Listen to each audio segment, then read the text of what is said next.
What are you saying, bro? You ready for another lesson? Man, I can't wait, man. It's been a while, so...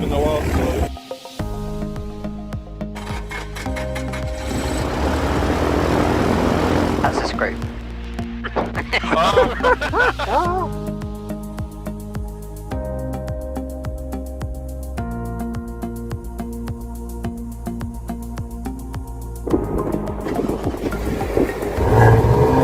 You can even tell already, you know?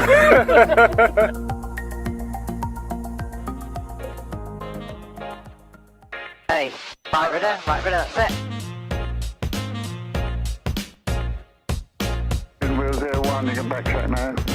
Need to be over the field in between the two. Alright. What do you know about increasing the angle of bank? Full speed. Exactly. You're fine, you're on the centre line, and then suddenly you're not, bro. Next time you're in a grass, bro. That landing. Whew. I'm worn out. Are you aiming to be a commercial pilot? Yes, at some point. Yes, so these calls, they have to be made in a commercial environment.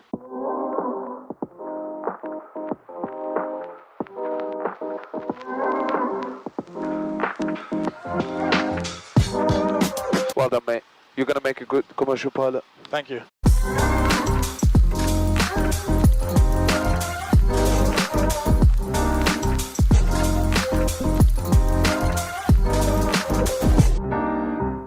I'll walk up behind the aircraft. You're very behind the aircraft.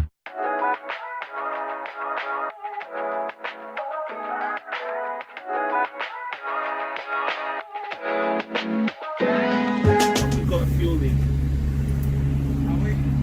Yeah.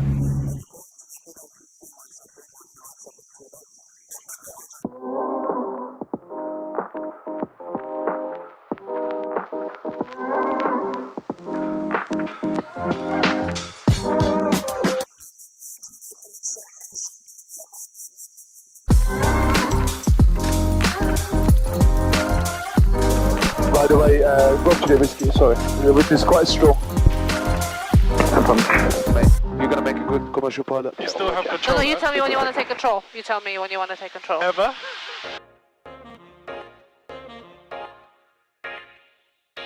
Do I have to? Yes. As I say so.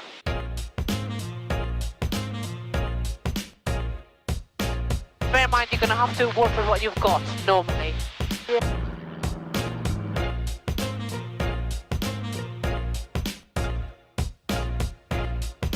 What do you need?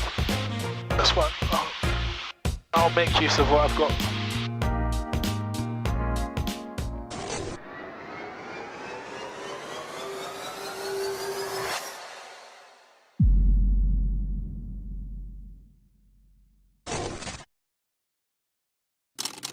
Previously on Future Pilot 901. Okay, how you feeling? Feeling good? Good. You're gonna go solo. Okay. Student Will 08 is ready for departure. We are off. Student Wheel 08, surface wind is 330 at 9 knots, we've got one to vacate. Student Will 08.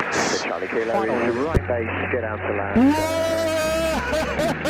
Student Wheel 08, minute takes and well done.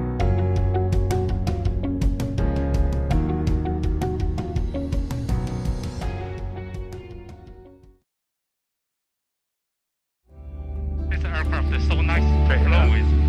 Yeah, very nice. Victor Golf, Kid 20 Southing Victoria Space now in the climb task chute 3,000 feet, heading 090 degrees.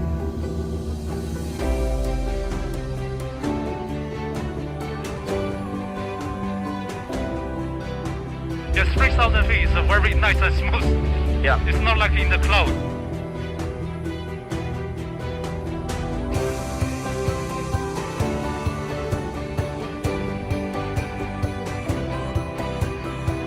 Golf, resume our location, Sierra Lima Biddle. Determine the procedure report on localised establishment. The whole point of getting your IMC is you fly clouds. That's sort of where we are roughly. See? Okay. So we came in for an approach on runway 23. We did a missed approach, and now we're being vectored around to do it. Ever since I was a kid, I had a dream of becoming a pilot, but could never afford it. One day I decided to stop making excuses, to sacrifice my comfort, to make my dream happen. My name is D, and this is my journey. This is Future Pilot 901.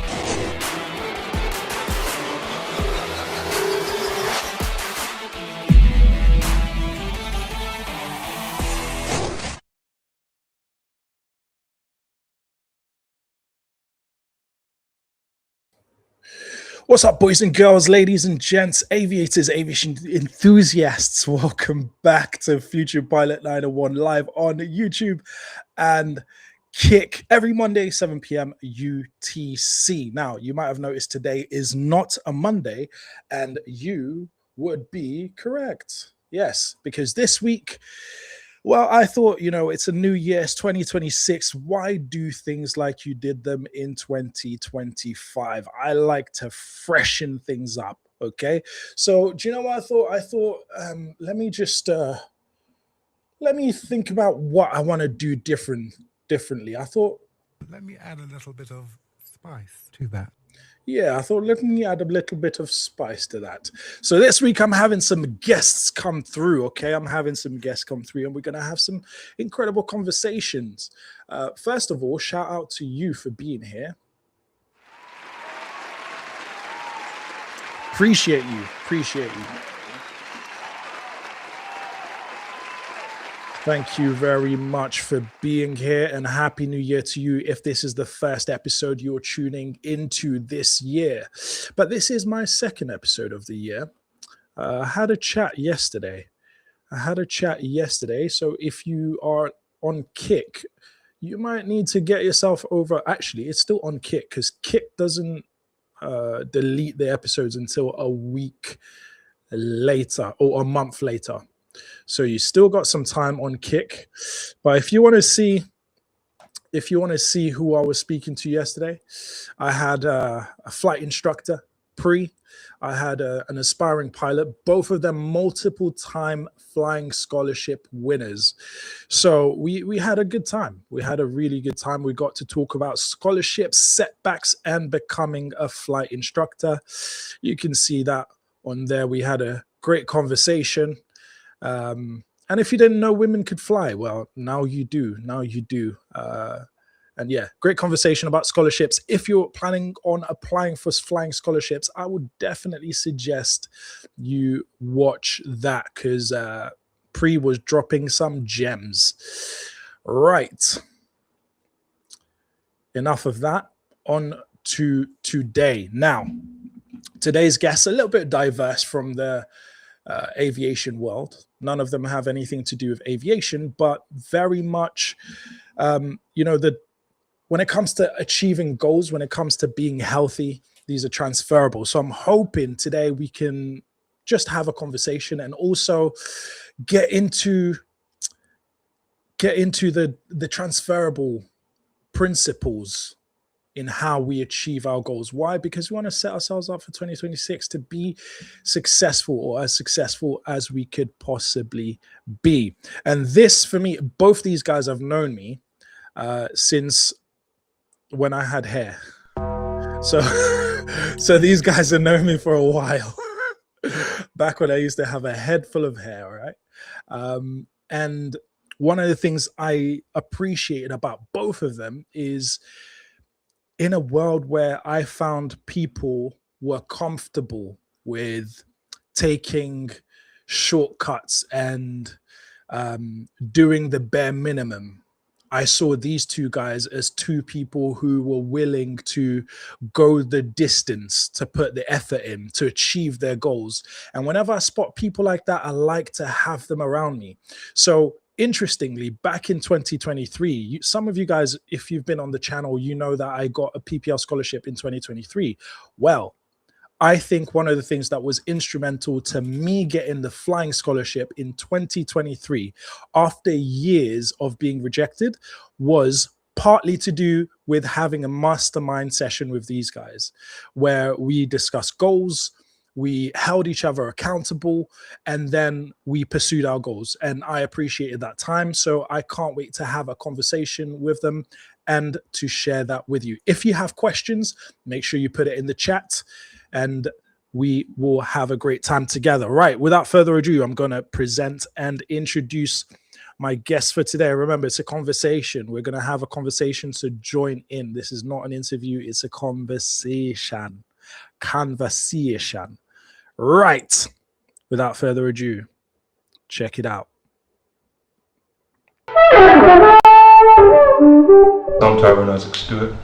I started out as a jazz saxophonist and a street dancer, and I was really kind of in those two lanes for a significant part of my teenage years, and then I started to add vocals and electronics to my sound, and I started to dance more with contemporary artists and work more in visual art spaces, and my work is kind of a hybrid of all those things. Yeah.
Yes, yes, yes. I'm very excited to bring on our guest from today. This is Tyrone Isaac Stewart. And this is Mo the Steady Athlete. Yes. How we doing, guys? How you doing? How you doing, Mo? All good, thank you. Very, very glad and happy to be here. Yeah, shout out to you. Yeah, man. likewise, man. Good to have you guys, man. It's been a long time. When was the last time we all got together? 2022, maybe? It must have been 2023 because that's when I got the scholarship. Yeah. Huh. Yeah, but I don't know if did we end the masterminds like halfway through the year or something? I can't remember getting to the end of the year. I don't think we got to the end. Yeah. Busy schedules and all that. Yeah.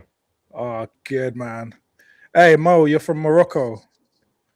Do you know what? I was watching the African Cup of Nations today. Congo was playing Algeria. We lost in like literally nearly the last minute of added extra time. That sounds painful. Yeah. It was a good goal though. Really good goal. But what a shame. What you been up to, Mo? What's your prediction? Who's gonna win then? I don't know enough to know who's gonna win. I don't know enough. Like I've only watched 2 matches so far. Congo, Botswana, and Congo, Algeria. So yeah, I don't know much of what's happening. But from what I've heard, people like Morocco's name is coming up, Nigeria's name is coming up. I don't know about the other teams. What do you think? I have no idea, but I'm gonna cheer for Morocco, obviously. Yeah. Fair. That's not, although it's not fair because you get to cheer when AFCON is on for Morocco, and then you get to cheer for Spain when Euros is on, and then when the World Cup comes around, you become conflicted. Morocco is always gonna be number 1, I think. Fair. Spain second, and then I don't know the rest. Fair. What you been up to, Ty? I know you travel around a lot, man. I've been traveling quite a bit, but I'm entering this year actually trying to be a bit more stationary. But yeah, a lot of 2020, we've a lot of blessings with being able to go abroad and be on different creative projects, and, live the artist life, How many countries have you visited so far? Countries. I'm probably in double figures, but it still feels quite. I'm scratching the surface. It's You not know? enough yet. Yeah, it's not enough yet, but it's always very humbling when you land in a different environment. The language is foreign, and you just realize like different cultures, you know, from you're normally used to. Are you on the double figures now, D? With countries? No, I don't think so. Wow. Like the thing is, for me, because I wanted to become a pilot. Okay, so two things. One, I don't have a British passport. I don't have a British passport. I might, yeah, I might just be illegal. Yeah. Good thing I don't live in America, because I would have ICE coming to get me right now. But no. I'm not British. I've got a Congolese passport. I am here legally, for the record. And yeah, so I basically have to sign my life away to go anywhere in Europe. Generally. So in Europe, I've been to Portugal, Sweden, and Italy in like the last 10 years.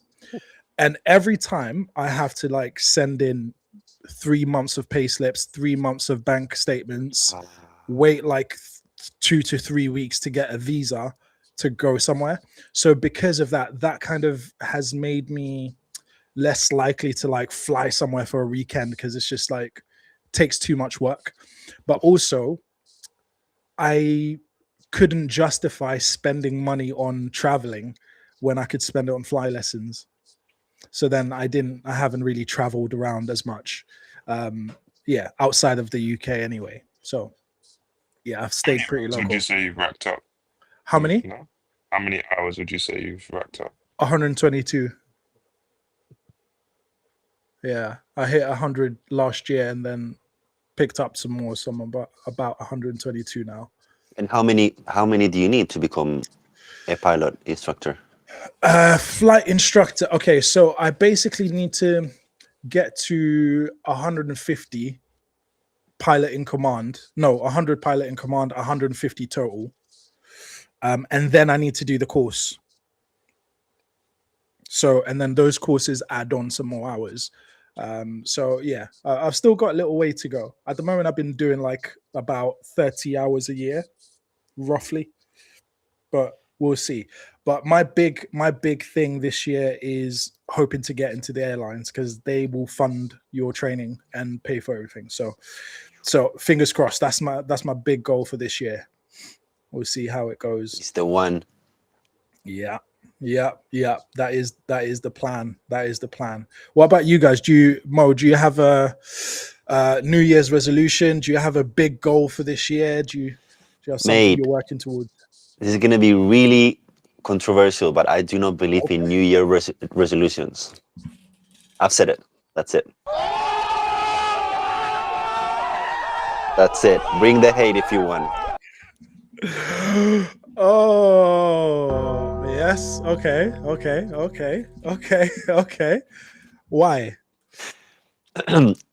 Because I believe goals should be reviewed,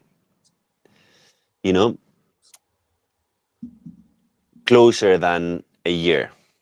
Mm-hmm. Weekly, monthly. Mm-hmm. So what's wrong with a New Year's resolution? There is nothing wrong. It's just I personally don't think they work for me. There we go. What happens, or what's happened in the past when you've had a New Year's resolution? What is it that happened that made you then think, that doesn't work? It's just, I remember thinking, in 2019 I want to become a millionaire, and it didn't happen. So since then I was like, why bother? Why bothering? Trying to. No, man, it's a scam.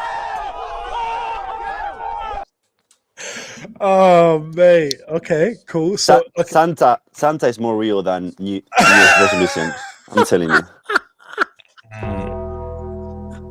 Nah. Yo, okay. Okay. Wow. Okay, that's how we're starting. Yeah. Cool. Say less. But no judgment. That's pure me. Okay. So okay. So what does the new year mean for you then? Does it mean anything, or is it just another day? The new year means You're getting older, for one. continuing progressing to the achievements I've done. Mm. That's what it means. It's not a starting from zero. Right. It's a continuation instead of like a restart. Fair. So what's your big thing that you're working on at the moment? Tell people a bit more about yourself, what you do, where you're at in your journey at the moment. So I am a student doing my third year of sports therapy. I have applied for a master's. Nice. So that's a big one. And then a big goal for the year, I guess, will be getting graduated. Aiming for a first. And my main goal will be to have my own clinic in the future, basically. My own rehab center. Are you going to be cracking backs in your... I've seen lots of videos of them people. You go into the center and they hold you like this and they go... You know what? I don't like to say that we are better, but we are better than the chiropractics. Yeah. Okay, why? Yeah. Because the pain relief would usually last longer than 5 minutes. No hate with the chiropractic, but 5 minutes of pain relief, 200 pounds a session is a rip off. Bruh, okay.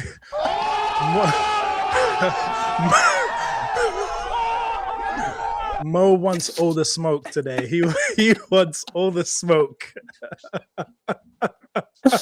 No, but it's... No, so Tyrone, you're a chiropractor. What do you say about that? Definitely not a chiropractor, but I ain't trying to get involved for any on the social spheres who might identify with that practice. Me, I'd just be like, okay, cool. You said it. Oh, say less. That is hilarious, man. But what? Okay, so Ty, tell us a bit about yourself. This is probably one of the first times that people will see you. It's your first time appearing on this channel. Mo has been a regular. We used to do a weekly podcast called the Day One Mentality Podcast, which ran for about 40 episodes. So that was a pretty good, consistent amount of episodes. But you're new to the channel. Tell us a bit more about yourself, what you do, and what are you working towards? What do I do? What am I working towards? Yeah. Firstly, thank you for that intro. I hadn't seen that video for a while, so there's some parts about it that were refreshing, some parts about it that were maybe not so refreshing, but still good to see. Anyway, and if you've seen that part of the intro, that kind of talks about my background. I started off as a jazz saxophonist, a street dancer, and then kind of went into a more interdisciplinary practice, a mixture of hybrid practices that are all kind of funneled into artistic output. And I'm still very much there, moving forward as a multidisciplinary artist who uses a variety of different mediums to express creative thought and ideas. Most recently, I'm exploring a visual art practice, and that means that I am looking at object-based practices. That could be painting, it could be bookbinding, it could be sewing, it could be whatever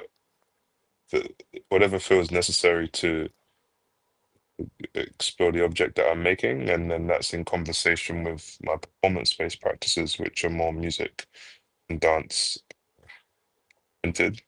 And that's really how I'm stepping into this year. it was quite clear for me that there was a bit of imbalance between mindset and my output, and I'm gonna make more of an adjustment to that. In my mind, I was more of a multidisciplinary artist, but my output was probably a bit more traditionally within dance and music. And so going to visual art practice was a step towards having a better alignment between the hybridity within my practice. But yeah.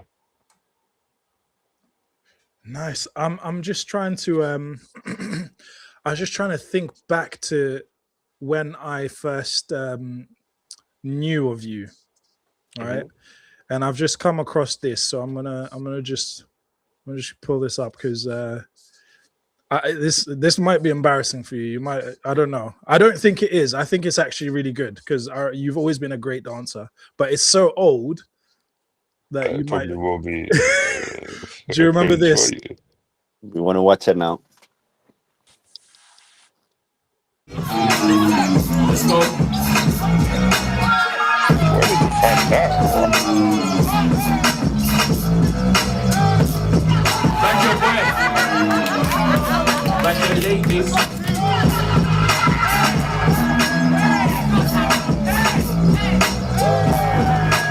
Roll in.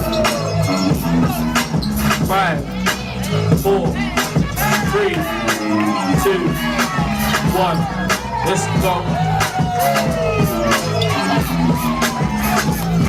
Hey, you got old school in them.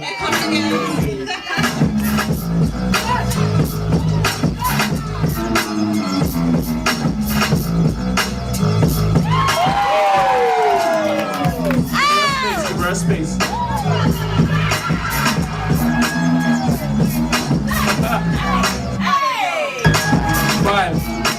4, 3, 2, 1.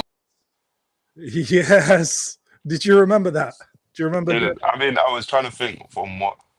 I was trying to think. Gosh, where was that? But that was in like some remote place. I can't remember. It might have been like Barking sides. You know, like one of those remote areas in Barking that's probably built up a bit more now. Yeah. And you was there? I was there, but at that time I didn't know you. You need to send me that video though. That's a. Yeah, I was there with D7 and a couple of other dudes. I battled. We want to see you, D. Go Chloe. I battled Chloe that day. So any video for you? People always see videos of me, man. I've shown plenty videos of me, man. People always see videos of me, man. But yeah, that definitely brings back memories. That does, man. Wow. Yeah, because I thought of that video because when I first knew you, I knew you more just from a dance scene, whereas I think now you're very much more like, maybe I just didn't know these sides of you, but you're more like a rounded kind of artist in different multidisciplinary, like you're saying. Yeah. I mean, I definitely don't move like that anymore. So it's but yeah, I mean, I definitely like I said, like that's when I was more in my hip hop phase. Well, not phase, but you know, I was definitely more in the tradition of the. Yeah, and who influences you? Who do you look to like as an influence now? Yeah. It's a combination. I have very like a variety of people who are super accomplished, people who, you know, now and then just everyday things. So it could be someone like Kendrick Lamar. It could be like a kid who's just learning the piano, and that range of industry, culture, it's all in all within the expression. Is like someone who's like maybe who's not really with that yet. For me, is a big thing, and then I guess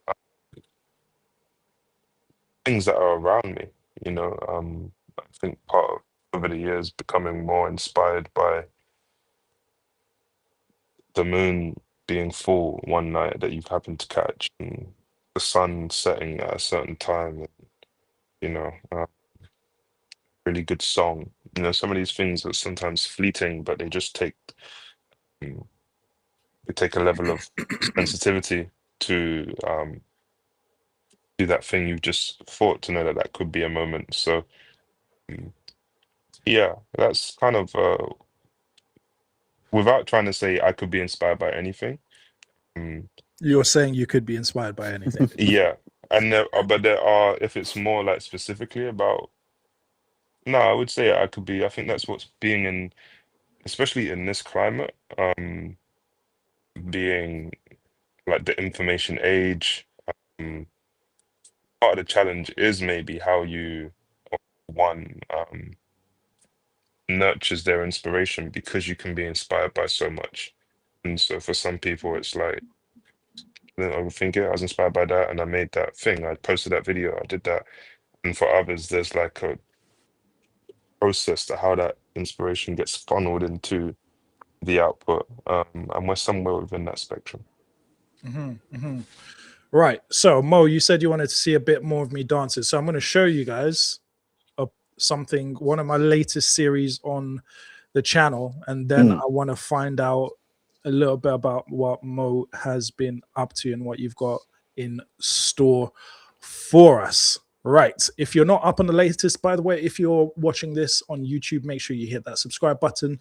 Make sure you turn on the notification so you don't miss. We're going to be live tomorrow and Thursday as well. I've got a flight instructor on Thursday, and the newly qualified pilot. The flight instructor is also an engineer. He's super, super knowledgeable. So you're going to want to pick his brains if you're an aspiring pilot. Tomorrow, I've got an aviation engineer, and we're going to be talking all about creating your own opportunities, right? Because sometimes the opportunity you're looking for doesn't really exist, and you have to make it happen. So your questions for that tomorrow as well. But for today, if you have never seen it, if you're on Kick, by the way, hit that follow button. Hit the follow button, and you will never miss any of the streams. Check it out. I've always loved flying. Hello. Radar. Come on. Well done. And dancing, there's no denying. If only I could blend the two. I know what I'll do.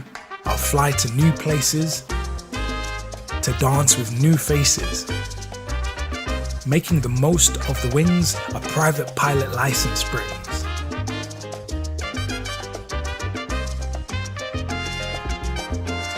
That was a little bit gusty. Just made a no-fly decision. Sport constituency, 3-course shore. A different way to our build and advance. 2-0, during downwind. I call it fly to dance. Full flaps. Ooh, nice one. Flaps come up. Well, flight, man. Foxtrot Sierra, welcome to shore. We have everything in this flight, man. Everything, bro.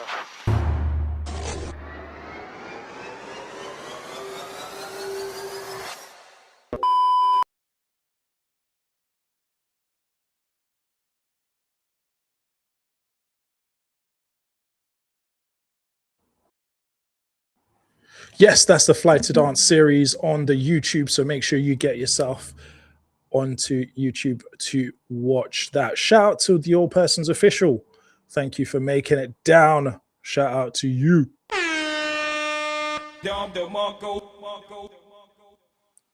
Well, I'm back with my my conversators for today, my guests for today, Tyrone, Isaac, Stewart, and Mo. So right. what's the plan with this flight to dance thing? How many places have you visited? Do you know what? It's actually a very difficult project to do, because I have to match the weather to the location to my bank account all at the same time. And those things have a life of their own. So whenever it lines up, I will do the next one. And I'll be looking to go, I don't know, maybe Norwich, maybe there's a lot of things going on, like Oxford. There's a lot of salsa happening in Bournemouth. So maybe one day, if I have enough money and the time, and there's an event going on that's really good, and the weather is good, then I'll make the next one. You do it Hopefully, same day or you overnight? so that one was an overnight one. So we flew flew from Northfield to Brighton, went to Salsa that evening, was supposed to come back the next morning, and the weather was off. So I had to stay an extra night in Brighton and come back the day after. So yeah, it's very much weather dependent. And the flight itself was a little bit funky. Like the weather kind of was worse than expected. So I had to like do some problem solving. So yeah, it was a really good experience. Definitely worth a watch if you haven't yet watched it. But yeah, so I wanted to mix my passion or enjoyment of dancing with flying, because I'm always a bit like you, Ty. I've got different areas that I'm interested in, and I'm always trying to like bring them together somehow. And fly to dance was my attempt at doing that. Now, very good. I've got something that I found a bit disturbing. I found something a little bit disturbing, and I want to bring you guys attention to it. I want to bring you guys attention to something I found a little bit disturbing. Okay, now, what is happening here? What am I watching? This guy is sending me videos of him in tight little shorts. What's going on? What's this video about? Well, I guess you're able to see what's going to happen. It is snowing. It is very cold. I'm on the outside, and I'm about to go into an ice bath. 7 a.m. in the morning. When was this? I think this was it must have been this week, or last week. I'm actually not sure. But so if you're saying it must have been this week or last week, this means that you did this week and last week. Yeah, I'm doing this almost every single day. Yes. Almost every single day. Almost every single day. Okay, you're not shouting. Yeah, I can hear you, man. For how long? For how long? Depends how cold it gets, because it's really depending on the weather, basically. So tell us a bit more about that then. What's your idea? Why the ice bath at 7 a.m. in the cold morning? So cryotherapy, which is when you applying cold to your body. I thought it was when you're crying therapy. Yeah.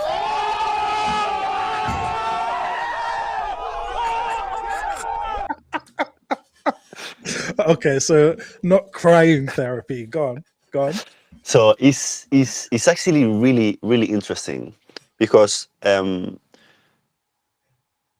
for some reason it's something really uncomfortable, but it makes most of people feel really good after. And it's not there is nothing physically that is gonna change you. It's not gonna change you physically. It's not gonna make you stronger. It's not gonna make you faster. But is shown to help with recovery. So with muscle soreness, for example, is really good. It gives a sense of reward, boost of energy at the end, and increases dopamine.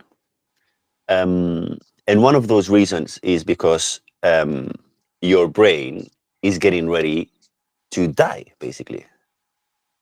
Mm-hmm. That's why at the end, when you're not dying, you have this boost of energy and like, I'm alive. Mm-hmm. And in my case, I do it most mornings, and I can tell you that it does not get easier. but the same sense of reward I get every single time. So I want to bring up something that because I when was it? I think it was 2023. We had a bit of an ice bath battle where I was filming myself doing ice baths in the morning. Then at the same time, I think you were recovering from your ACL at the time. And I watched Andrew Huberman and David Goggins, and they had an interview, and he was talking about this part of your brain called the anterior mid-cingulate cortex, AMCC. And they were saying how that part of your brain is associated with longer life, one. And that part of your brain, it's almost like the more you do things that you don't like to do, that's necessary, the more like the stronger that part of your brain becomes. Right. And so things like going for a run, things like an ice bath, things like that, they strengthen that part of your brain. It's almost like associated with willpower. And so the more that you do things that you don't like to do, but those things are good for you, the stronger that part of your brain gets. So that's what it makes me think of when you talk about ice bath. Because have you done any ice bath before, Ty? But speaking of New Year's resolutions, it wasn't really for the New Year's resolution, but I've been trying to do cold immersion a lot more frequently, and the way that I try that is through cold showers. Cold showers. But I Nice. think even for lay people's terms, I just think about it like this, man. Like, if you want to increase the shelf life of your food, what do? You put it in the freezer. So, in some ways, giving ourselves that cold is a bit like putting our body in the freezer. And in some ways, that's just like prolonging. It adds to longevity. So I think the more cold immersion we can get is better. But speaking of Huberman, because I've been trying to do those two things that he talks about, which is like daily, like sunlight first thing in the morning, and cold immersion. I laughed because I don't know if you man are doing it, but like I'm struggling with having a cold shower and then having to like basically busting like 2 showers in a very short amount of time. Meaning? As in, like, you get cold, Mm. have your shower, then you dry off, then you start your day, might bust a workout or something, and then you go back in the shower. Mm-hmm. Like, as much as, because apparently like you're not meant to do like cold immersion after a workout. That means you kind of need to, if you're inclined to do like your workout first thing, or even if not, but I've actually been like, yeah, I've been trying to figure out that flow. Like, I don't know if you might have morning routines, but I've been trying. Sometimes I haven't been doing the workout, and I just have like shower at the end of the day because I just don't want to. I just don't want to do that back-to-back shower thing. Like, it kind of feels obsolete. Like, you're busting more towels, and like I don't It's know. not It's very just a small efficient. thing. Yeah, It's not very yeah. efficient in it to like do it, but it is. It is probably like one of the. Definitely felt it's like it's hard to go. This like you're awake, or as if some people put it, there's just like this levelness of like, okay, cool, we're about a day. Like, a few things that I'm trying to do more regularly is cold showers, get daily sunlight, and some Wim Hof breathing. And I try and combine the Wim Hof breathing with being outside in the sunlight. What's the Wim Hof breathing like? And then I want to come back to the morning routines. That's something I thought would be good to talk about. But tell me about Wim Hof breathing first. I mean, I think it's just a style of breathing, but I guess one of the things that he's kind of known for is he works with breath holds. So in some ways, you do 3 rounds of deep breathing. It might be like 30 breaths. I forgot how many, but you do that. But then you hold your breath first time for 1 minute, second time for a minute and a half, third time for a minute and a half Mhm. as a minimum. And so in some ways, it's just I don't know. Some people just say it's just like a breathing mechanism, or like a breath work practice. And as much as we're talking about what happens in the brain, I used to have I used to have a friend who's super into all that stuff, and a lot of his theories are about a lot of ailments, inflammation. Like a lot of this stuff can come back to our relationship with oxygen, and so. I guess And the more we also practice breath work, the more we can add kind of healing kind of quality.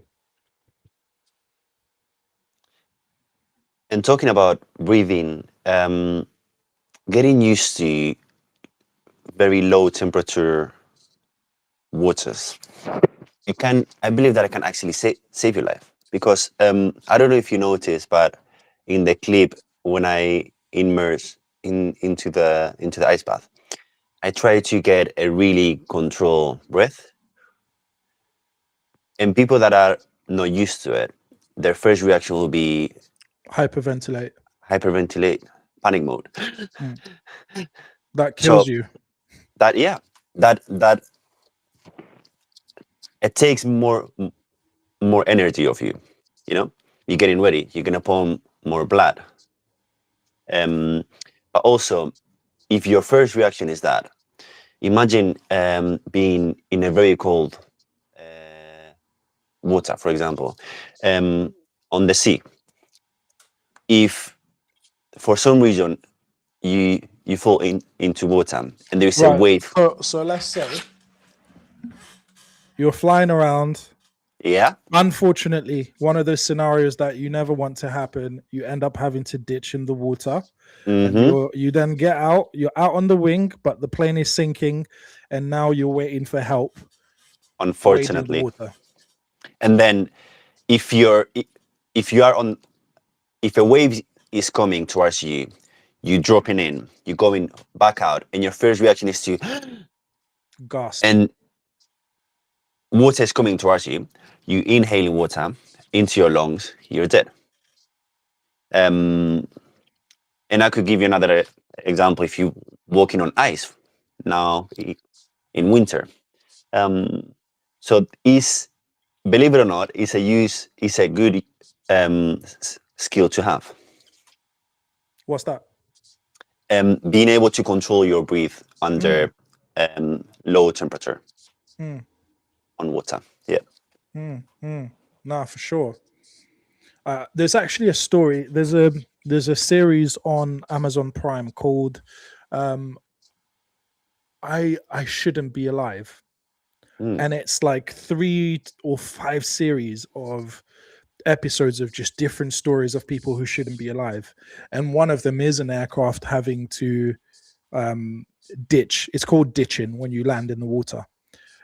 Ditch, and then unfortunately the pilot was kind of like went cheap on the life vests.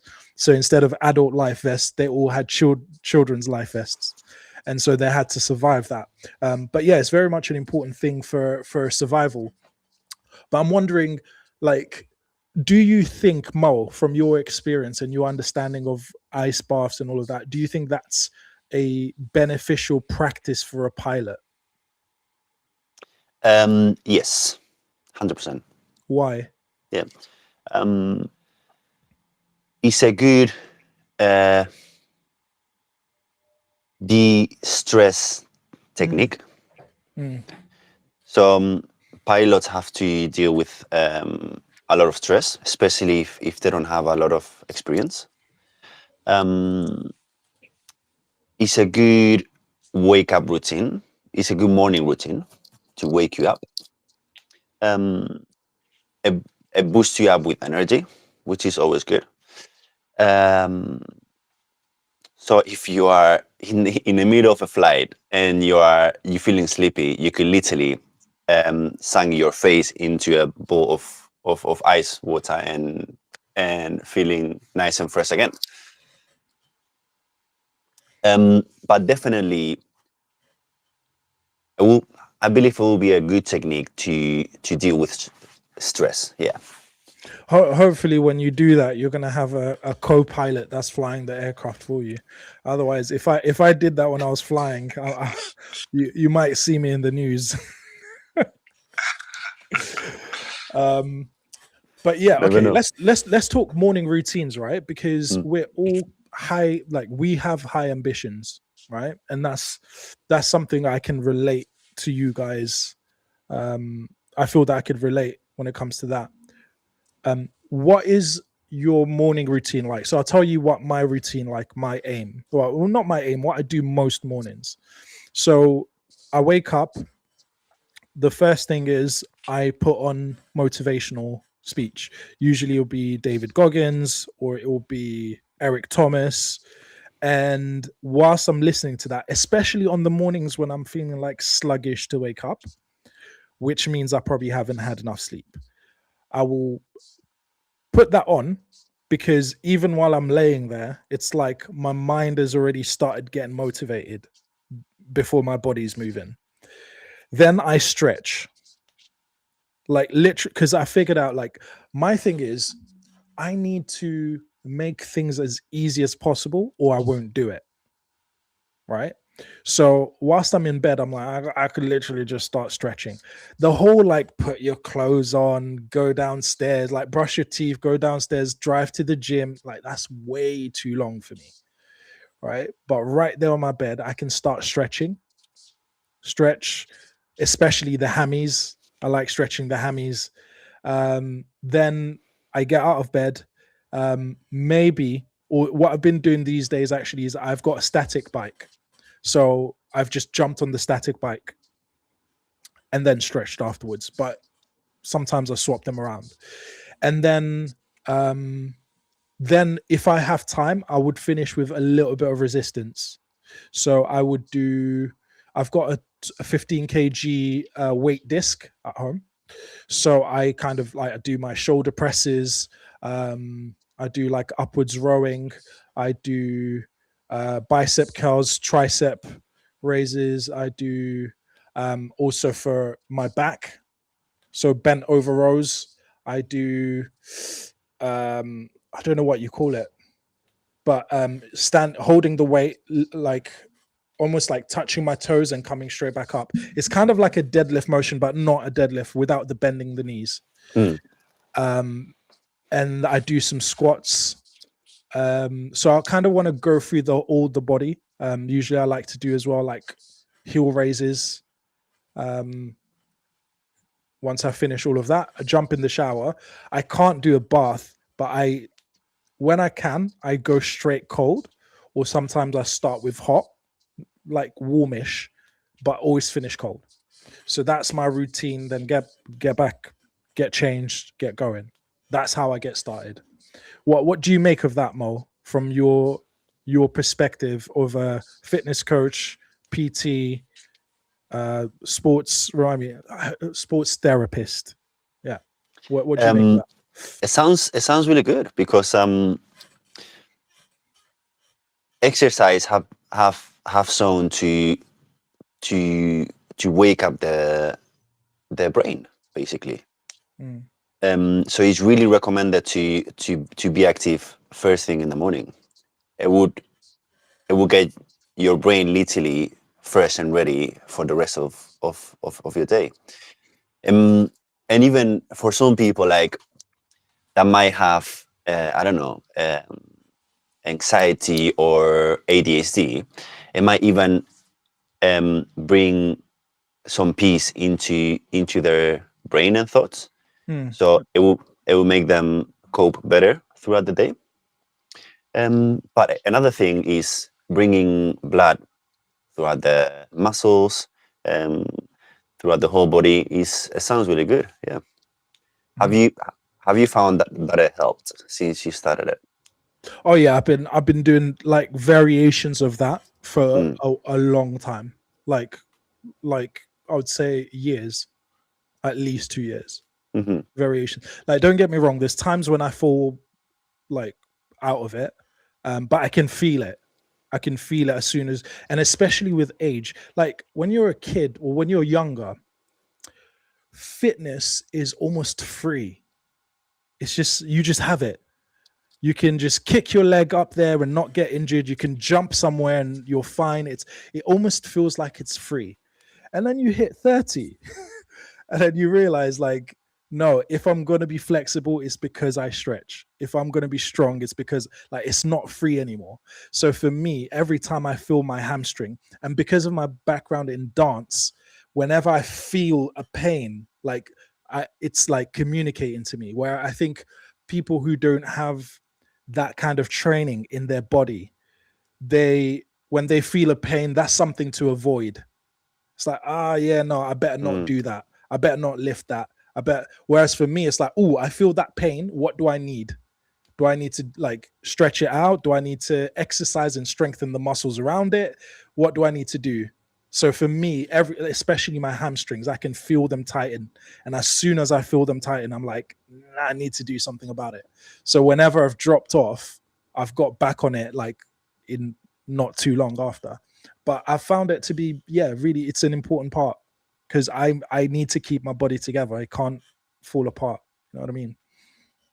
Yeah, two things from that is so kids, they have no perception of muscle soreness or injuries. They don't know what that is. Like if you try to explain that to someone that never had it, they would think that you're crazy. It's like, what? Muscle soreness? That your muscle aches after exercising? I don't know what that is. You know? And another thing, pain and being connected to your body. As a therapist, that is so important. And dancers, in a way, they actually understand their body a lot. And like you said, pain gives a lot of information. Pain sometimes can be good. I would ask, with pain, for example, I would ask what type of pain it is. How long does it last? When does it come? What do you do to relieve that pain? Is it helpful? Is it not? You know, if you just say, if someone just tells you that a movement is painful, it doesn't mean that you have to stop, like you said. In a way, you guys as dancers, have you felt that? Ty. I mean, you definitely have sensitivity. And I think this point is quite relative, regardless of being in dance. But generally, I think dance is a bit like, a speedometer or something. And maybe that's not the best analogy, but you often, like, if you started in the classical styles, you probably have more of a scientific foundation on the body, and then it can sometimes be harder to go to the other side, which is more like groove and like not really, not to say they're not interested in the science of it, but there's a lot of, you know, there's a lot of focus on maybe what emerges in the moment and not really trying to rationalize it. And then the other side is that you might start that way, and then move into a more classical field and maybe start to learn more about the way the body's functioned and whatnot. But So watching both sides of the bridge, yeah. just to say that, so classical, we're talking ballet, I'm talking ballet. Yeah. Yeah, you could also be in sports science. You could be in like whatever like starts potentially with a more stereotypically traditional scientific form of body movement. And I say stereotypical because I think cultures have science. They might not call it in a certain way, but there's a science to where you put your legs when you step in salsa. There's a science to how you roll on the ground as a b-boy. You know, we might not name it like that, but there's definitely understanding of like this helps you do that easier than the other, um, and so I think they have sciences. But when I say a traditional science, I mean, you know, like the kind of more appropriate idea of like what is aligned and you know what is like a strong line and how the body is held. Like these are cultural in some ways, but they can um I think a more standard stereotypical example is like if you see probably someone in ballet do bend, it might look more like a squat bend, plie kind of bend, like where the back is maybe straight or like there's a form there. And if you was to see someone in hip hop do that same bend, it's probably not going to be that stiff. And there are pros and cons to that. But the point being is that we have these different ways of um, understanding that. Now, what that has to do with pain is to connect that back to pain. I think sometimes. Um, you know, the best teacher is injury. Or I don't want to say the best teacher because sometimes that might have a fatality in your career, and that's not always a nice thing to go through. But Wow. Yeah. on often an injury can make you more aware of like what the situation was. You know, if you mess up your ACL, then you probably have a lot more awareness of like how that part of the body is functioned. I've got injured shoulders, you know. I'm a lot more aware of how I use my shoulders and just that part of the body. And so, um, you know, I think when you're in dance, that you know that you can go through a lot of situations that cause injury, and that starts to help you learn about your body. Um, yeah, I'm not sure if I answered your question, but Yeah. No. No, it's definitely, and I do agree of injuries can teach you so much. Like you can grow as a dancer, as an athlete, so much just by an injury. Learning that your body has limits. Everyone has some limits. You know, getting injured only means that you were able to find your limit, and you've been pushing your limit to a certain line, kind of. So injuries are literally part of dancers, athletes, general population. Mm. And just to wrap up with pain, because it's a really interesting topic, I find that amazing. I don't know if you have heard about phantom syndrome. Yeah. Have you? Yeah? It rings a bell. Rings a bell. Have you, Ty? no, tell me about it, please. So is phantom syndrome comes to if someone has lost a limb, maybe a leg, arm, wrist, somewhere, and for some reason, even though they don't have that limb, they're able to experience pain to that limb. Mm-hmm.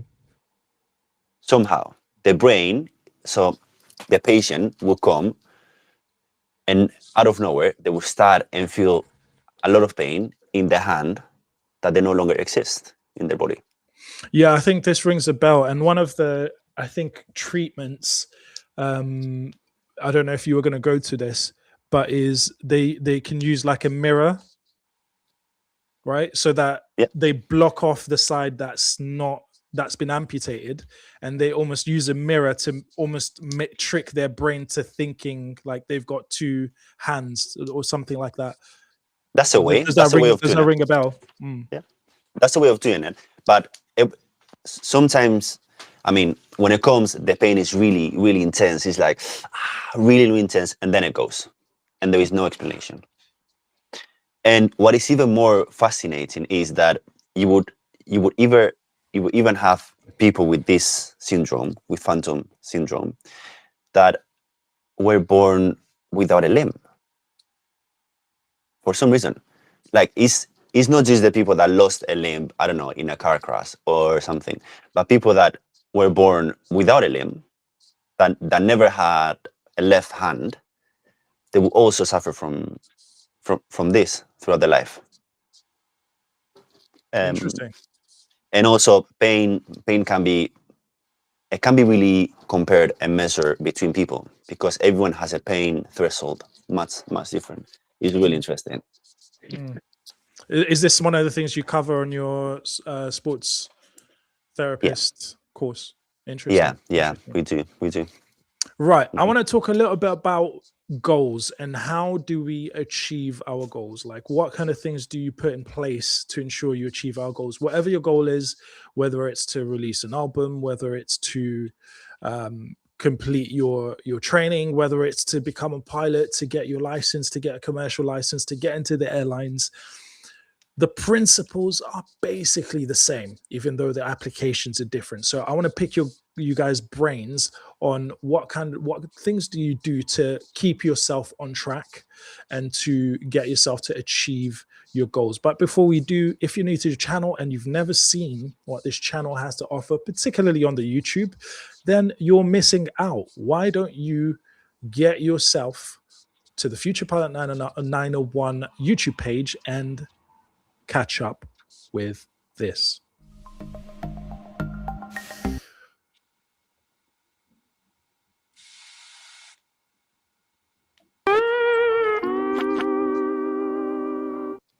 Yeah, that wasn't that wasn't the video. That was not the video, even though my segue was smooth. My segue was smooth, but that was not the video. I've got plenty of videos, guys. This is why. But that was a false alarm. Here we are. Check it out.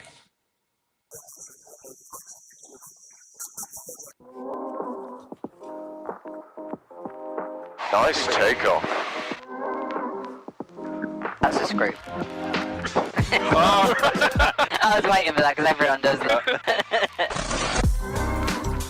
I'm gonna make sure that you can do it. And you can do it, I know.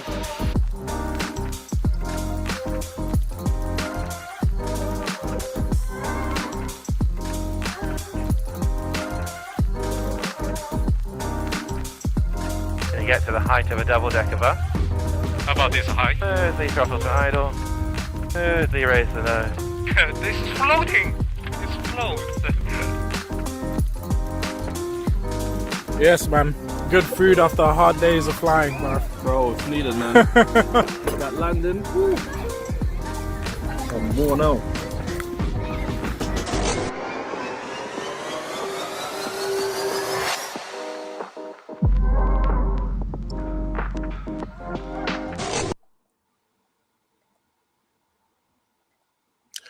Yes. Make sure you get yourself to Future Pilot 901 on YouTube and check out season 2. That's my PPL journey. I know there's some people that watch the channel that also are on the PPL journey, and that's pushing me to release more videos of when I was doing training. So that's pending for this year. Although my first big goal is to get through airline assessment. So I'm going to give that my full attention and hopefully get some time to edit on the side and share those lessons with you. I think it makes a difference because for me, particularly as a student pilot, it was really useful and time and money saving to watch something in a lesson on YouTube, kind of have an idea of the principles and then get in an aircraft. That meant that being in the aircraft wasn't the first time I heard about that thing. So yeah, I want to share some of those journeys, some of those lessons. So there'll be more soon, but there's a ton to feast on the YouTube page. So make sure you hit that subscribe button. We went live on Kick earlier, so my bad, Kick people, my bad. about 5-10 minutes ago, I did activate the kick stream. So welcome to the kick, people. Make sure you hit the follow button if you haven't already. Right. Let's go. So let's talk about, how do you keep yourself on track to achieve your goals? What are some of the important things? And I think this is transferable to anyone who's trying to achieve a goal. What do we think? Starts with first holding yourself accountable. Okay. And then figuring out what that means for you. What does that mean for you? I work a lot with mind maps. I also work a lot with documents. When we used to meet up as a trio, we used to have an accountability document, which I've actually started doing more again for myself. That being said, as someone who works in the arts and has a relationship to dance and movement, I think the philosophical question I'm always asking is, how well does this move? D is still there. Okay, well, he's definitely moving. Yo. Now doing Okay. things in the background. Go on. Doing things in the background. Right. Yeah. My question was about how well things move, and in particular, working in the arts, working with music and dance. There is a lot of movement involved. So sometimes writing documents or mind maps, that they can be very fixed in ways that you're going to do this, and it's like, I see, and now I go and do. And I guess I say this for anyone there who's maybe always struggled with that processes. Because my life experience is based so much on emergence. So having a process which is very like forward step can be helpful, maybe for some stability and some structure, but it can also be in conflict with the reality of the situation, which might be that this thing inspired me, I want to move to that, and now I might have to update my goals. So when you say emergence, you mean what do you mean by that? Because I imagine more it like meant that discovery, it draws you rather than you prescribing, I'm going to do A, B, C, D. It's more, it reveals itself to you. Is that where you're going with that? just more how worth the time is it to be so to have this forward, I see, I go do. I guess I'm saying that because a lot of my life and lived experience was in conflict with that. If you, I mean, there are some people here who are going to write applications there, and very much in the arts that I'm in, we have to write applications. The hard thing about that is that, whilst again, the pros of that is that it might keep you grounded and focused on what you want to do, the cons of that is that you're talking about something that might be more ephemeral than it actually is. So you're going to say, I'm going to make this song and we need this day in the studio, and it's going to come up with that. Now you might get to the studio and someone plays this beat and you're like, wow, that's really what it is. And then you had a really tough day, come into the studio, and now that's inspired the song that you want to make. But you might not be able to do that because you haven't had enough budget for that, because you talked about it in a certain way, or you might. But the point being is that emergence for me when you're in the arts, is an ability to really be present with that which is you're in front of, and to commit wholeheartedly to that. Now, again, you might have um, this might all still contribute to your bigger goal, but I think there's also a skill and a practice in pivoting because of what is present. The fact that art could work in a way that you're a photographer and you happen to see bird land on on a branch and the sun hits it in the perfect light and you just snap it haphazardly and you put that picture in an exhibition and that picture wins you a Turner Prize and someone goes, well, how did this, this, that, and the third? And you can say, well, really, I was en route to going to do a shoot for this person and I just took that haphazardly and that was the thing that got it. And songs can emerge like that and choreographies can emerge like that. And some of the songs that people love the most from me aren't necessarily the songs that took me the most amount of time. And so you have this thing of like, you're gonna go and so if you kind of always submit to this, like I see and then I do, the point I'm making is that that can be in conflict with the things that merge. Now it's still good to have sometimes, but I think being in the world of art, we do deal with this element of mystery, or I would also, but I prefer to say emergence because emergence for me is like, you didn't know how good that tree was going to look all the time until the sun hit it in the right light and you happen to be in the right position to see it. But now that you are there and it's emerged and you can appreciate it, that holds inspiration. And so when I come back, the point was like trying to design goals and ways of doing things that can incorporate and validate emergence, because often the idea to kind of goal setting or talking or big visioning is quite I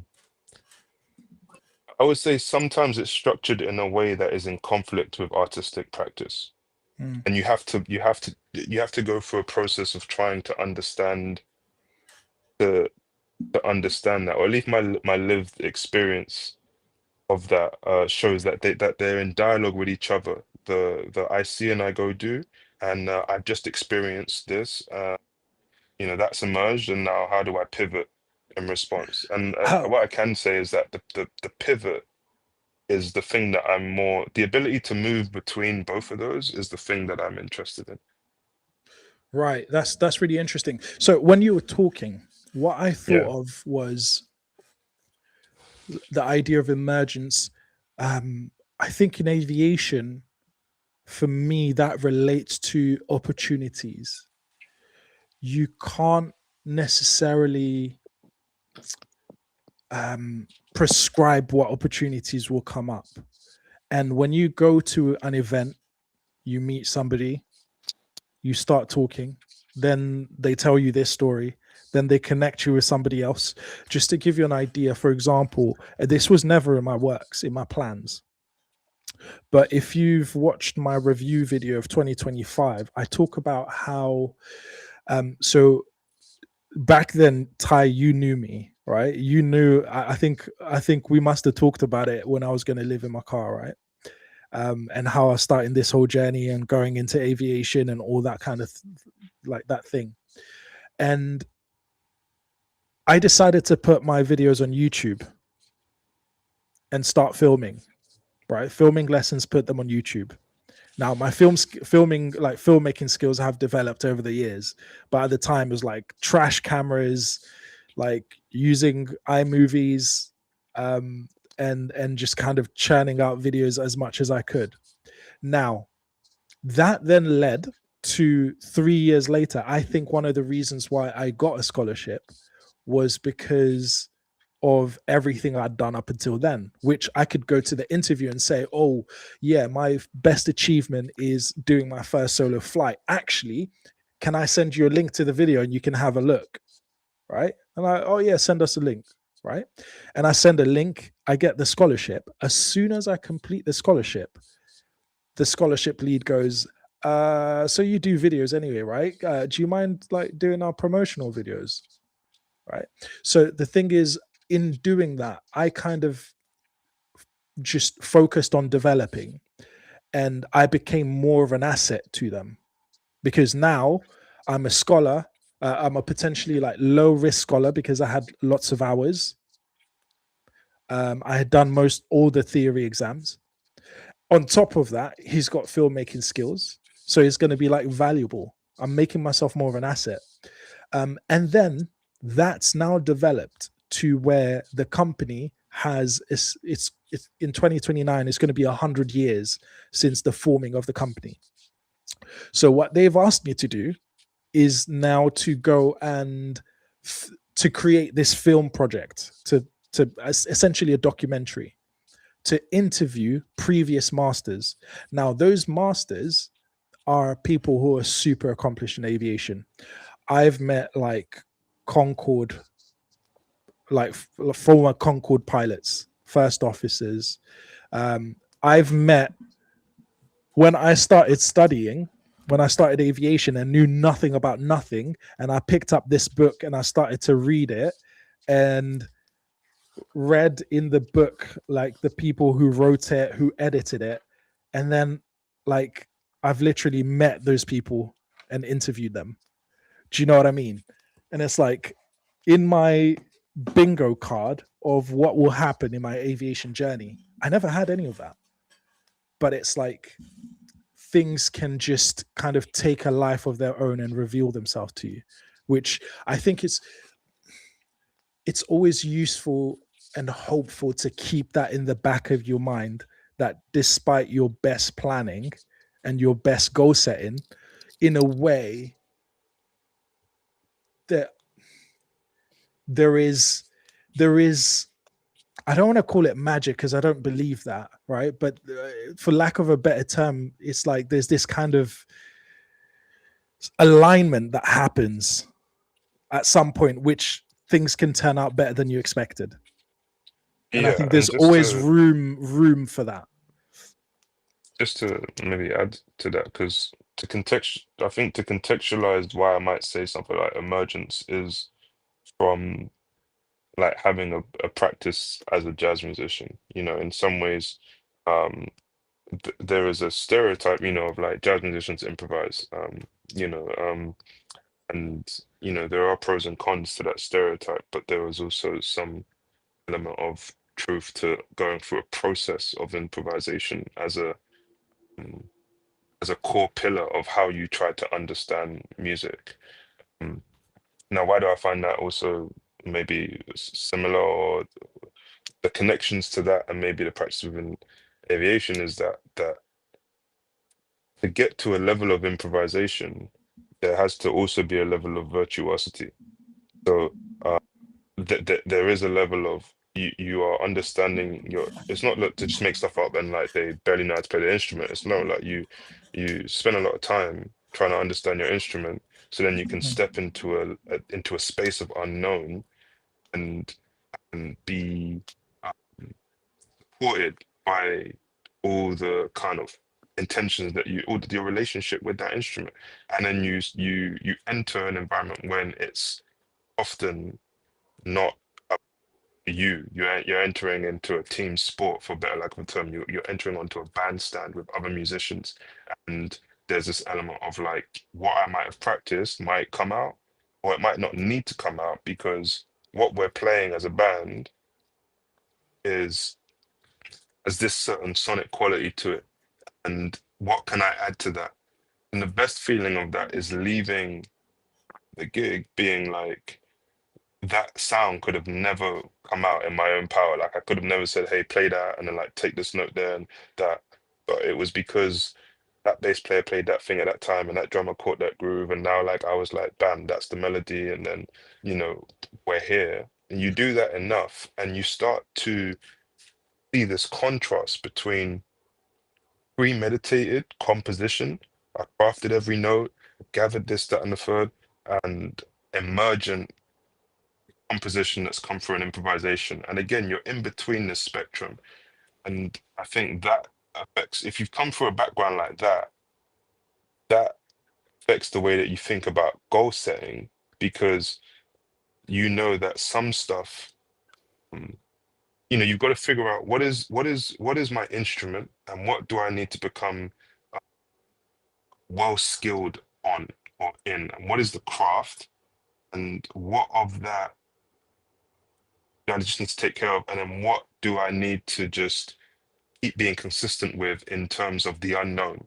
You know, what areas do I have to keep going back to? How many reps do I have to get in of just failing in this way, and how much do I have to put myself out there certain ways? Like these things sometimes separate from the learning of the instrument, and often they're not imbalanced. Of like, okay, you get this good on your instrument, um, and then you find your scene, which is why again, so I'm not bashing the classical sides. They have their strength, but you know, it's not like you say I get to grade 8 and then I get to uni and then I find my scene and then I find success. It doesn't work like that. Often, yes, a grade 8 is a great way to get to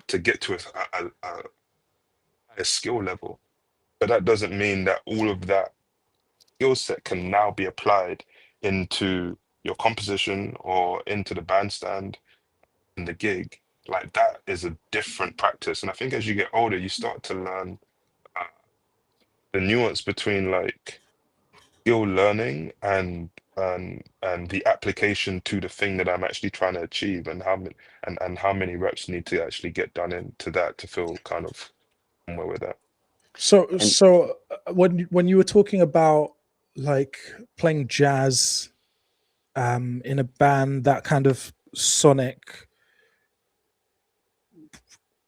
again, I keep coming back to this word, but I don't like using the word.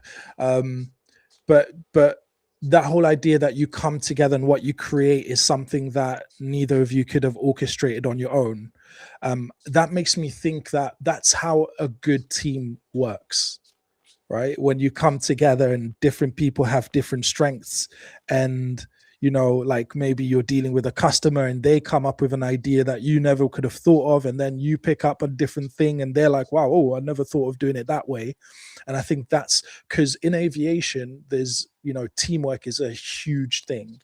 I think it's a huge thing in everywhere in life, but particularly, you know, this is something that comes up a lot in airline assessments, in scholarship interviews. It's essentially, a lot of it is you're being assessed on how well do you work within the team, how well do you communicate within the team, can you take responsibility but also integrate your decision making with the other people in the team, do you bring people into the team, into the conversation, or do you like leave people out? Do you notice when somebody is being quiet and then like say, oh, like what do you think, and kind of bring them out? Because there's this idea of what is called a cockpit gradient.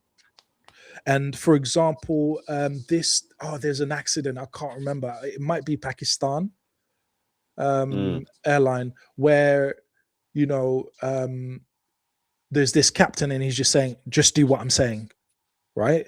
And almost treating like the first officer like you're basically an idiot, like you just do what I'm saying, I know what I'm doing, I'm the guy.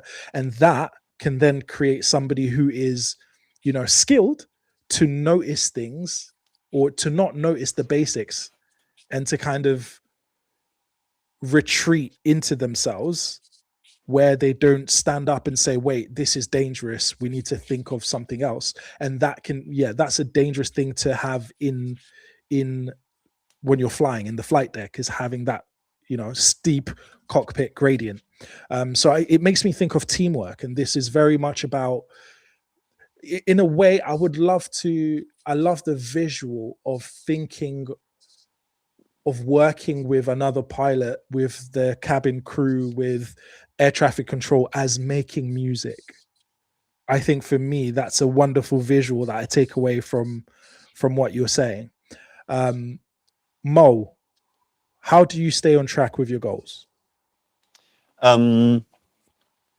Just something that I wanted to add, and because in an artistic way, I guess me and as a non-artist, I guess that sometimes it requires a couple of sets to get to the thing that you wanted to do. A couple of for example, that have you not had sometimes that you saw a place and you notice things that were there all the time, but but you didn't see before. So I guess that sometimes it requires experience and like patience and to get to the result you wanted. And even with a team can be similar, you know. But the way I organize my goals, and this is one of the reasons why I'm not a big passionate about New Year's resolutions, is because I like to track them daily. I started this thing, which is my habits of the day. So I got a couple of habits over here, and then I have an X on each of them. And then this is something that I track my sleep. And I try to focus on every single day. It's good to see how many times I do something, but also really helpful to see how many times I don't do something. For example, I don't want to be overloading. I don't want to be exercising every single day. Rest is important. I don't want to be, I don't know. One of the things is university revise. I don't need to revise every single day. I could. I don't have to, you know. And so that's how I keep in track. And it's also I had something that I did twice a whole month, so I know that a specific habit is not for me. Yeah. Interesting. That looks like quite a detailed, colorful thing. It looks very, very kind of granular. You know, when you have ADHD and dyslexia, you have to, you know. Fair. It looks really cool, man. Yeah. It's not something I invented. You know. I just saw it online and I thought that would be useful. Yeah. Yeah, because I also think like what I'm wrestling with when it comes to morning routines is what don't you need to do? What don't you need to do today, and how do you keep the main thing the main thing? You know, like, and sometimes you might wake up late or you might have less time in a day, and you're like, damn, if I do my cold shower and my this and my that, like, I'll get that done. But this deadline that I've got for someone is like not gonna get done, or you know, just how do you have? Essentially, I'm treating it like you have a pool of things that you you know dedicate to your morning routine, but maybe you don't always need to do them every day. And like you say, with training, like you said. So this is an interesting question, and this is something I thought about when I was thinking about goals. I think it's important to have your goals in a hierarchy, and I think that we naturally function in hierarchies, right? So we, for example, have right now in this conversation, we have put this conversation at the top of the hierarchy, right? Because we could be eating, we could be calling somebody, you know, we could be trying to drop some lines to somebody and tell them, you know, that they should become ours, and you know, drop some game on somebody at this time. But we decided to prioritize this conversation, right? I think that sometimes what happens, a lot of the times what will happen in life is our goals will clash, particularly if you've got multiple goals. And I think at that point the question becomes what's at the top of the hierarchy, right? So for me, becoming an airline pilot, I've decided to put that at the top of the hierarchy. So everything I do is serving that. Now, on a daily basis, when I wake up, that means keeping my body together. I think of it that way. So stretching, working out is all part of that. But there are days which are exceptions where I'm going to post a video, and that video is very much part of my, you know, building my identity, and it's very much part of building the brand and working towards becoming an airline pilot. So on that morning, I can hear you, Mo. Are you laughing at me? This guy. Ain't even put on mute. Help this guy out. Put him on mute. Do you know what? Yeah, I'm gonna have to put him on mute. I don't know what Mo's doing, right? Mo's acting crazy.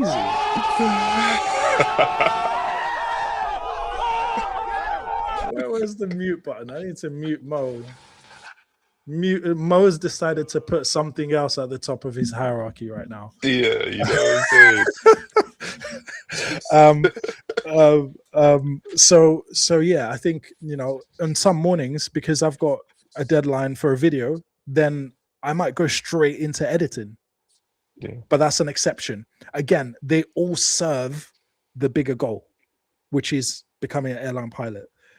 So there's, you know, the usual stuff, and then there is things that I do, exceptional circumstances, but then I want to go back to my routine.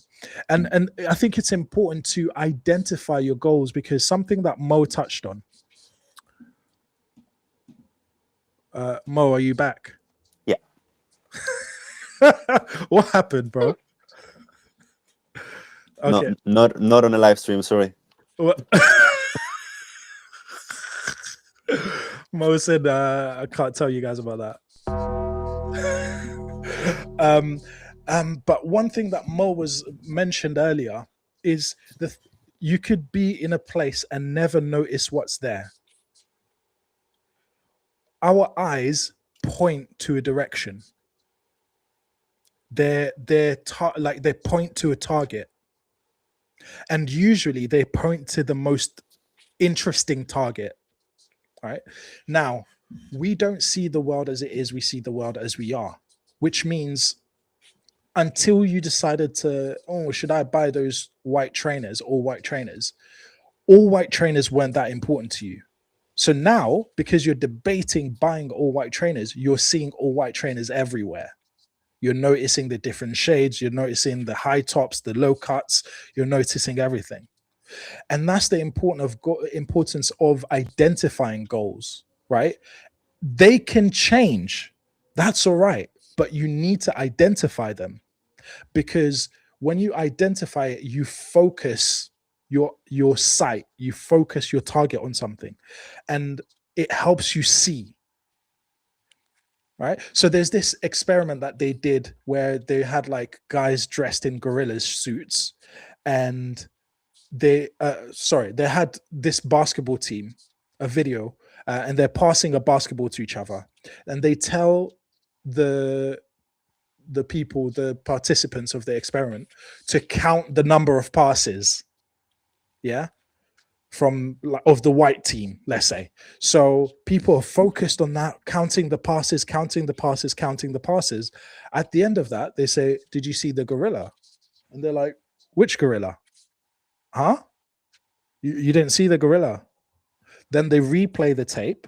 In the middle, as they're passing the ball, there's a guy in a gorilla suit that comes out, does this right in the middle, and then walks off.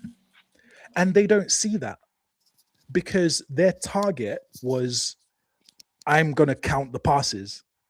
And the truth is, we can't focus on everything all the time. We have to focus on one thing at a time, and we juggle focus. And so when you identify your goal, it's at the expense of everything else, but it reveals the world to you. It shows you the world, right? You see more because of your goal. Your brain goes, it's your reticular activating system. It goes, okay, white trainers are important to you. So you then identify opportunities. So this is something I say to aspiring pilots who say they don't have money to get started in training. I say, just go, just start from a YouTube video. Think, what can I do? Go to an airfield, just be there, point your attention in that direction. You might then figure out, maybe if I watch the planes for them, they might give me one lesson a week. All right, cool. But if you don't point your attention in that direction, you won't see the opportunity. The opportunity will hide in plain sight. And then you'll hear somebody else, do you know what I did? I lived in my car. And you're like, wait, how comes I've never thought of any idea like that? Yeah, because you didn't set that as your goal and go, I'm just going to go. right? So I think it's very important to identify a target because it reveals the world to you. And then Ty, you mentioned accountability, and you showed it, you demonstrated it, Mo, that accountability. I'm actually looking, what did I do today? Did I stick to the things I said I could stick to? If I changed, do I have a good reason why I changed? Was it worth it? So in aviation, for example, we have what is called standard operating procedures, right? And that is basically how you do a certain thing. So for example, before I take off, I will do my checklist. I would then take off. If I'm approaching to land, there's a standard way of doing it. Now, if I deviate from that, I could get in trouble unless I deviated from it for safety reasons. So if I can say, well, normally we don't land on a lake or in a river, but we took off and the engine quit, and I was definitely not going to make it back to another piece of land without crashing into buildings and killing more people. So I landed on the Hudson. Okay, if you can argue that point, do you know what? I deviated, but it was for good reason. It wasn't like deviating because I'm lacking discipline. It wasn't deviating because I'm cocky. It's deviating because actually, looking at everything, it makes sense for me to change my routine today. And I think the difference between the lack of discipline and necessary change, because sometimes we want to change things up just because we don't have discipline, because discipline is difficult. So studying every day, that's difficult. You know, doing something consistently is difficult. So our brains is going to try to find lots of ways out of it. But the question is, okay, this way out, is it necessary for that goal? Cool, it's necessary. Yes, cool, go for it. But I think it should be, you know, it should be done mindfully, not mindlessly. And then review, like you're saying, more reviewing is like, was that helpful to me? Did that bring me closer to my goal, or did it take me further away? And I think those questions are difficult to face, but they're necessary if you want that. And I think having the right people around you, and I think this is, you guys have demonstrated it so nicely in today's conversation, like having somebody who is so detailed about achieving their goals, having somebody who thinks so like broadly about, wait, how am I even formulating my goals? That's high standard stuff. And if you have people like that around you, it naturally brings your level up. So now I'm thinking like, how can I track my goals? You know, what can I do? Like, I like what you showed. I like what you're sharing. So I think those are really important things that if I was speaking to a younger me, I would say, put yourself around those people, because it catches, it becomes a norm. Whereas in different circles, they'll be like, why are you doing that for? Like, that's so detailed, just relax. You don't need to do that. Yeah. It's also, some people find that quite disturbing to be around people that are committed, and you know, because it reminds them of things that they could be doing, or things that they're doing wrong. Because feeling I don't know, less or stupid because someone else is doing something, you know, you can take it as a reminder, or as a jealousy feeling kind of a way, you know. So yeah, I don't think it's that common for people to try and get surrounded with, I don't know, friends and good influence, you know, people. Yeah, no, it's I think it's a challenge, but once you push past it, you realize that that's what you need to do, right? Because you realize, like, when you're around the right people, you get the right energy. When you get the right energy, you're so much more productive. Then you're like, okay, let's try that again. Let's repeat that again, you know? Right. I'm aware we've got to the end of the show. Unfortunately, I've been enjoying the conversation. But before we do leave, Mo, anything you want to share? Where can people find out more about your music? And anything you want to share as well? So no music at the Oh, moment. sorry. I'm thinking of Ty, but I said Mo. Yeah.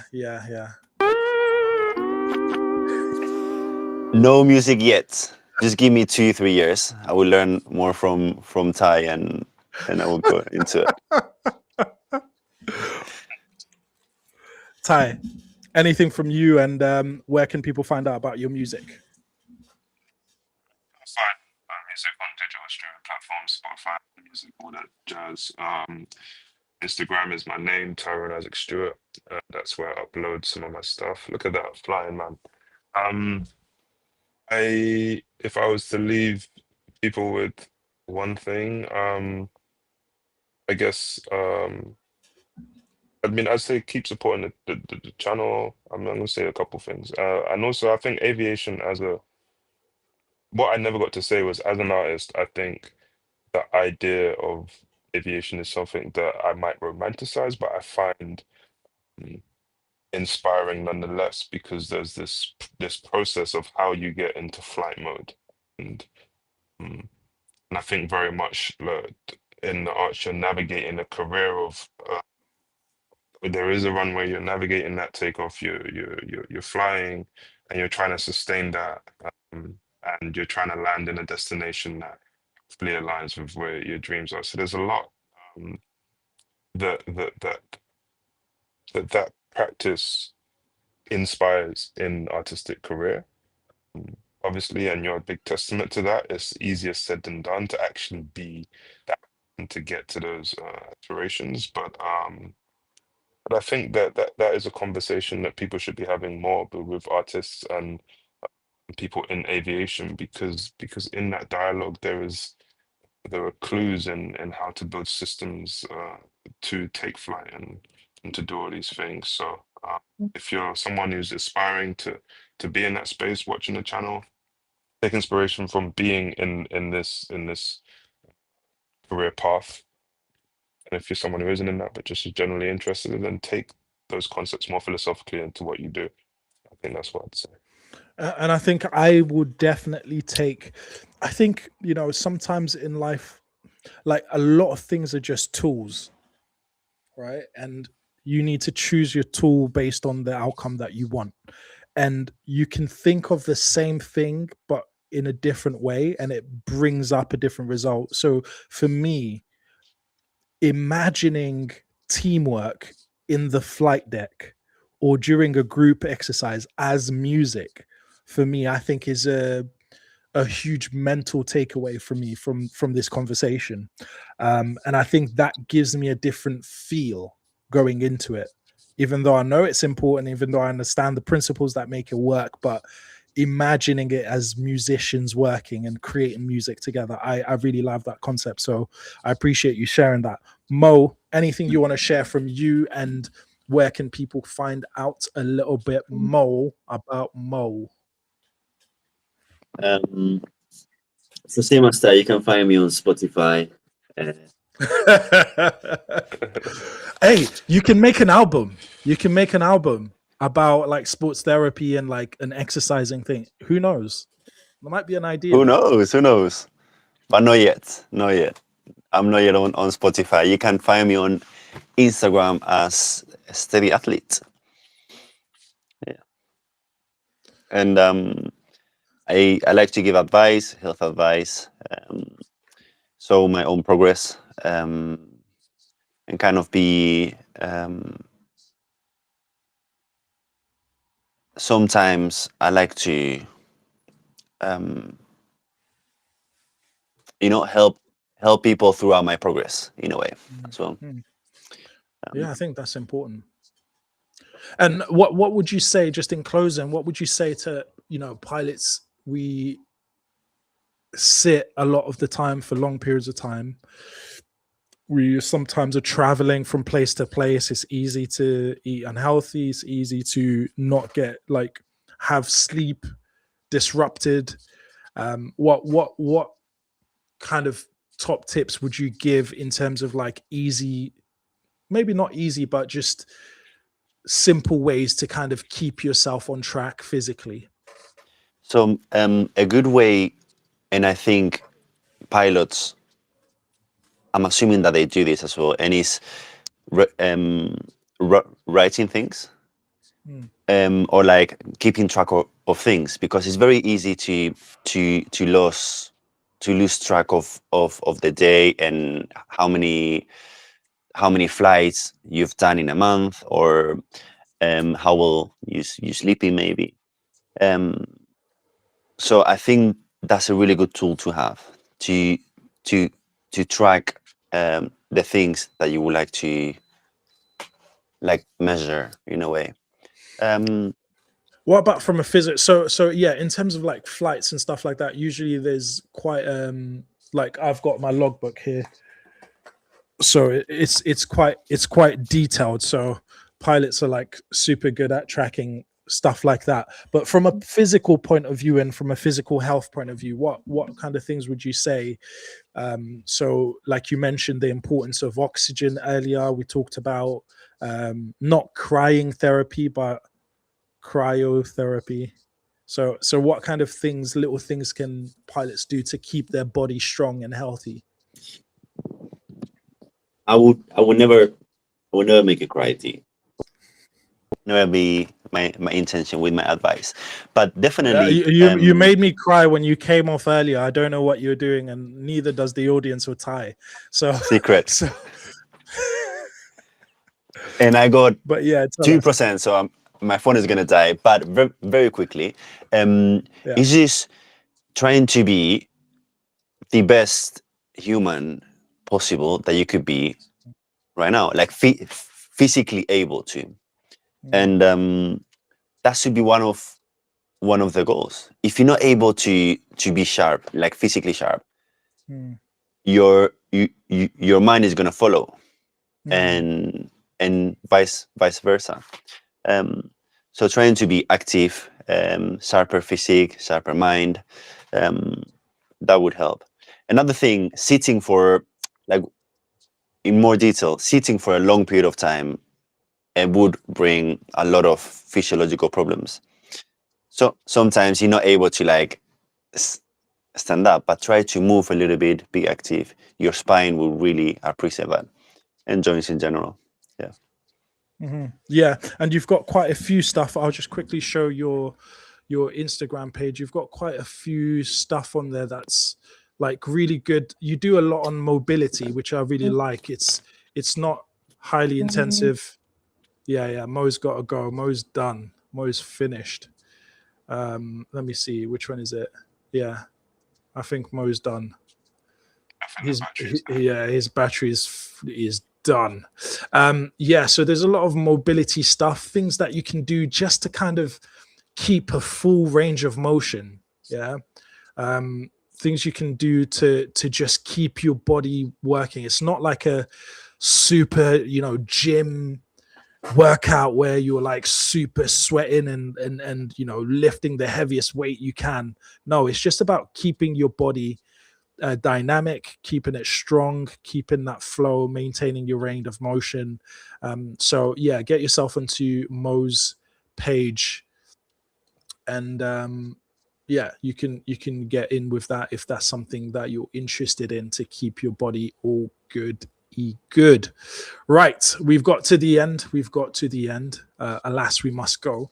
I'm back again tomorrow. I am back again tomorrow, 7:15 p.m. UTC. Tomorrow I have an airworthiness engineer who is also a commercial pilot or commercial student, getting through her training. She's very knowledgeable. She comes from a background where it was quite challenging for her to get to where she is today, and she had to very much so create her own opportunities. So we're going to be talking about creating your own opportunity tomorrow. Do join us. If you haven't already, make sure you hit that subscribe button, hit the like button. If you're on Kick, hit that follow button so you don't miss it. All right, so they should be very shortly or sometime tomorrow. You will see on YouTube there will be a scheduled live stream, so then you can turn on the notification from then as well. Thank you very much to Mo for joining me for today. It's been nice to catch up with old friends and talk about achieving our goals. Thank you very much to you as well joining me, Ty. It's always a blessing to see you again, brother. Appreciate you.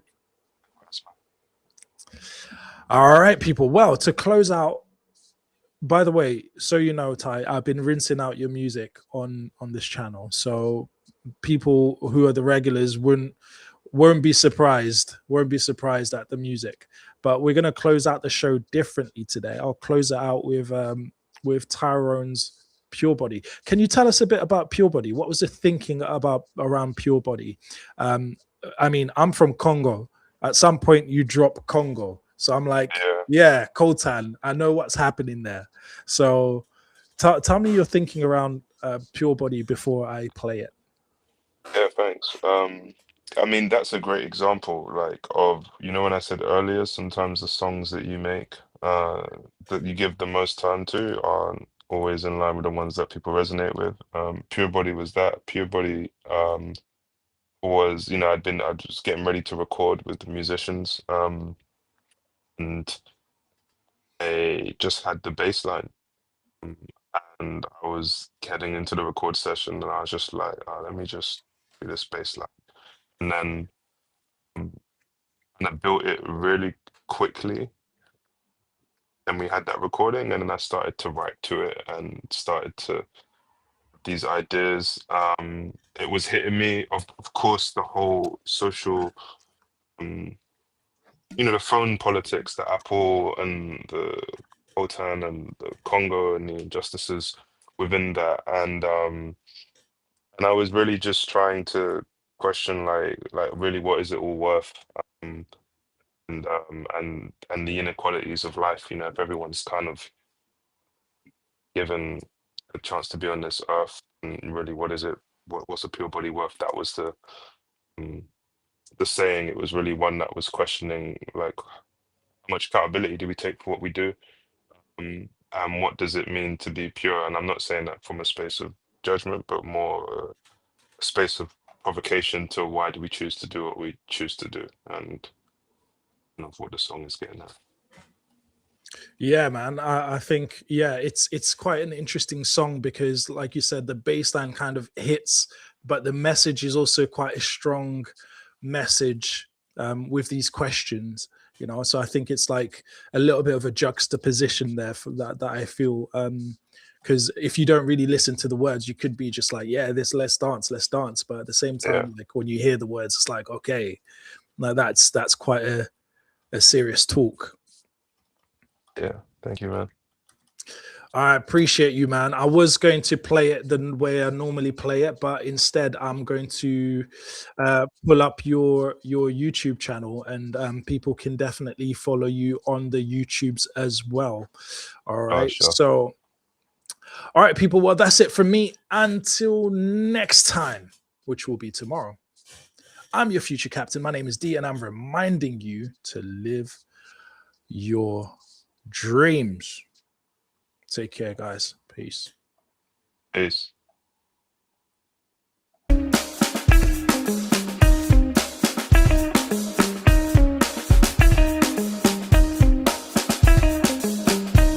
I'm so sorry.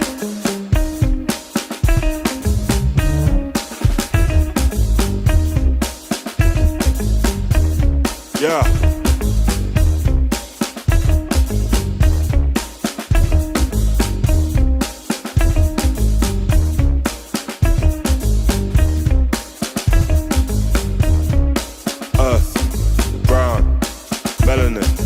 Mercury, Soul Train, Coltrane, Coltan, down to the chorus also. Pure gold, mad mind, mad miners, Congo, mad miners, go home iPhone. Bad apple, pure bodies dead, bad apple. The tree spoke from Ghana, them people, them Ghana. Shook that tree for a money maker. Sucks how I did wrong. Earth. If everybody's birth, then then what's the pure body worth? My soul cry earth, brown, melanin, mercury, soul train, cold tan, down to the course also. Pure gold, mad mind, mad miners, Congo, mad miners, go home, iPhone. Bad apple, pure bodies that bad apple.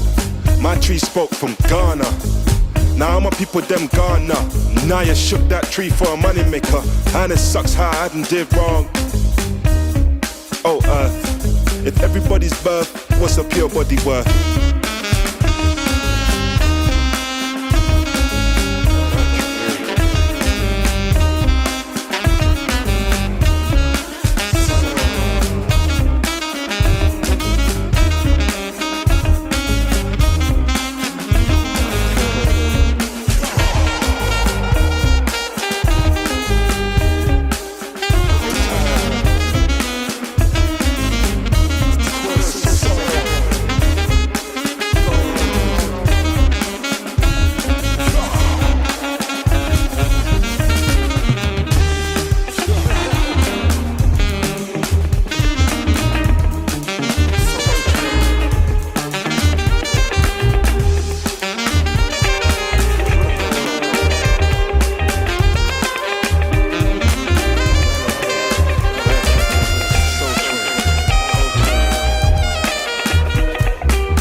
I'm so sorry.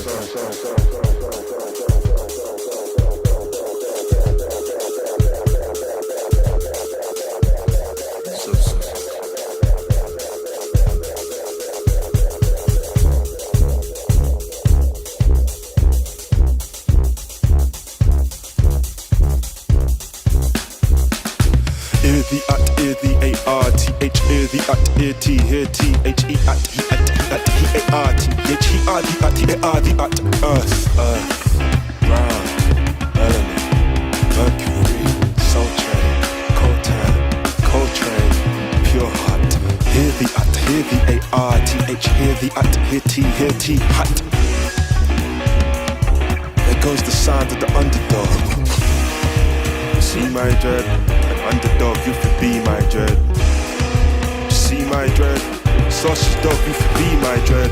Against PITs, you've been barking, man, please be my guest. Nappy headed sirens scream till they don't sound the alarm like this.